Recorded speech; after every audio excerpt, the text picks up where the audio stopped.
പ്രേതകഥകൾ ചാനലുകൾ ഇഷ്ടപ്പെടുന്ന എല്ലാ മാന്യ പ്രേക്ഷകർക്കും എൻ്റെ വിനീതമായ നമസ്കാരം. ഞാൻ രമേശ്. ഞാനിവിടെ പറയുന്ന ഒരു ഉഗ്രൻ പ്രേതകഥകളാണ് നിങ്ങൾ കേട്ടുകൊള്ളുന്നത്. ഇനി കഥയിലേക്ക്. ഉപേക്ഷിക്കപ്പെട്ടൊരു വീട്.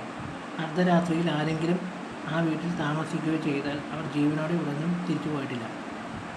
അവിടെ കുറച്ച് ആൺപിള്ളേർ കോളേജിൽ നിന്നും ഉല്ലാസയാത്രയ്ക്ക് ആ വീട്ടിൽ വന്നു. 4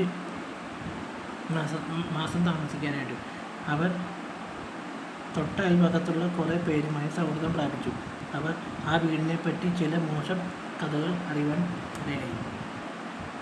അതായത് ആ വീട്ടിലൊരു പെൺകുട്ടി അവിടെ ഒരു പെൺകുട്ടി ഈ വീട്ടിൽ തൂങ്ങി മരണപ്പെട്ടു. ആത്മഹത്യ ചെയ്തതാണ്. സൂക്ഷിക്കണം. അവർ ഇതൊന്നും ചെവിക്കൊണ്ടില്ല. എന്നിട്ട് അവർ അനുഭവിച്ചത് വളരെയേറെ ഭയപ്പെടുത്തുന്നതായിരുന്നു. ഇവിടെയാണ് അവൾ അവസാന ശ്വാസം വെടിഞ്ഞത്. അർദ്ധരാത്രി 12 മണി കഴിഞ്ഞതും ഒരു വിചിത്ര ശബ്ദം കേട്ടു. ആ മരണപ്പെട്ട സ്ത്രീയുടെ കരച്ചിലാണത്. അങ്ങനെ അവർ തൃപ്പങ്ങോട്ട് ഇല്ലത്ത് നിന്നും രാജശേഖരൻ നമ്പൂതിരി പഴഞ്ഞു വിളിച്ചുകൊണ്ട് വന്നു. അദ്ദേഹം സകല പ്രേതഭൂത പൈശാചികളെ വാഹിക്കുന്നതിൽ അഗ്രഗണ്യനായിരുന്നു.